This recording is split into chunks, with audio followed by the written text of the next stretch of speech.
What's going on, vinyl community? It's LJ, and I have a score to share with you. This one even surprised me. So for everyone that's into 8 tracks, I mean, you gotta check this out. This is the coolest thing.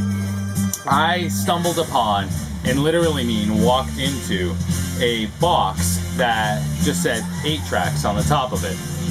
Alright, but this box, when I opened it, what blew my mind about it was they were all sealed. And no word of a lie. So this was a box about this big and that deep, like a long kind of short box. And like I said, it just said 8 tracks on top of it, and opening it with them all sealed, it almost seemed like this had been slid under a bed or into a storage locker, or was kind of store stock or something like that. They fit perfectly in the box, the tapes, so that kind of led me to believe it may have been store stock. So I started rifling through them. Yeah, definitely interested. This is crazy. I've never seen anything like this. And there was a lot of like just junk in the box, and there was like a lot, not junk, but Charlie Pride and stuff like that. I mean, decent country stuff, but when it comes to collecting 8 tracks, I'm really honed in on the classic rock stuff that is just hard to turn up. So I was kind of going through these piles, and it definitely must have been, hindsight being 2020, store stock, because they just, width-wise, they fit perfect, height-wise, they fit perfect. And I managed to pull 20 out of that box. All 20 of these are still sealed. And I'll show them to you. Some are really cool, and some I've never seen before and couldn't believe what I saw.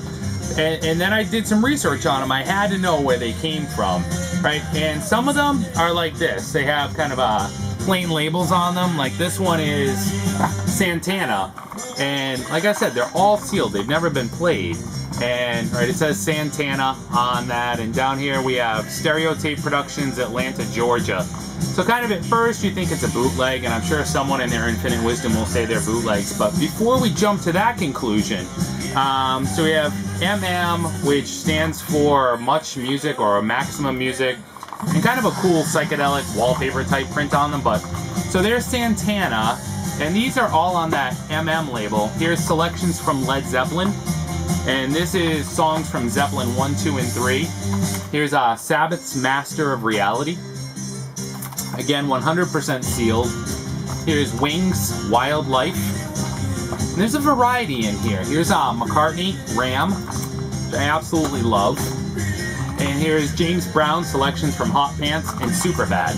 So these all on that MM label, and some having this Stereotape Productions, College Park, Georgia. I hope the camera's focusing on that. But I thought that was pretty neat. Definitely cool stuff. Sealed 8 tracks, right? You can't go wrong. And here were some from Omega Sales that have this kind of a different back on them than the MM ones. Very similar front. Again, all still sealed. Here's the Yes album. Here's Faces, selections from A Nod Is As Good As a Wink to a Blind Horse. Early Rod Stewart there. Here's one without a box, but still from Omega Sales. This is Grateful Dead Volume 1. This is Omega Sales, P.O. Box 3192, Atlanta, Georgia. Remember that. Remember that, okay? Here's Dylan's Greatest Hits, Volume 1. And Junior Walker and the All-Stars. Again, all on that Omega label. Again, hold that in mind. Here was to that just kind of random Dee's Electronic Company in Denver, Colorado. And this is Cat Stevens, T for the Tillerman. And here's one that just really has no distinguishing markings on it whatsoever. The Who, Live at Leeds. Again, sealed, no box, just a protector. Pretty cool stuff. These are the ones that had picture labels on them, and this is the only one with a tear. This is the Rolling Stones Sticky Fingers, and the shrink was torn a little, but still brand new. And this is STS, Superior Sound Tape Corp. Here's a Fat Mattress, and that's the Doors, by the way, Morrison Hotel. Sorry. Here's Fat Mattress. This is their debut. This is kind of like late 60s, early 70s psych rock. This is on Atco, so definitely official. Here is Wilson Pickett's Greatest Hits. This is a Scepter Stereo 8 cart. This is the Lemon Pipers with Jelly Marmalade or Jelly Marmalade. Voulez-vous coucher avec quoi? Ce soir?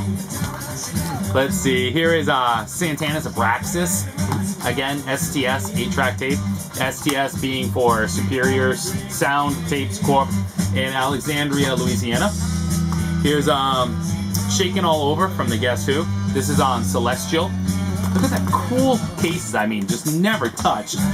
And here's another Scepter one. This is the Guess Who, Born in Canada. So all that was very cool. So these, I'm pretty sure, were official releases. And then I was looking at the Omega ones, right? And kind of go back to them and say, okay, here's the Yes album. Now, let's see.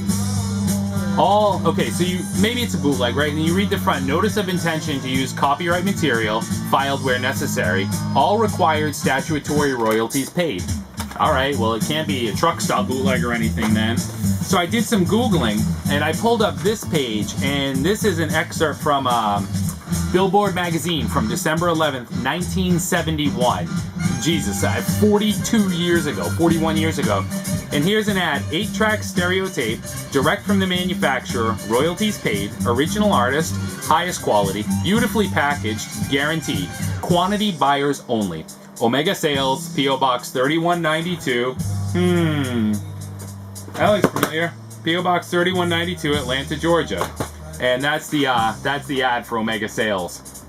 So that goes a long way to explain the box. So it seems like these were definitely purchased in quantity, sold either, it must have been independently in a store, and I wonder how the licensing deal worked out back then. That's pretty interesting, because you couldn't get away with something like that today.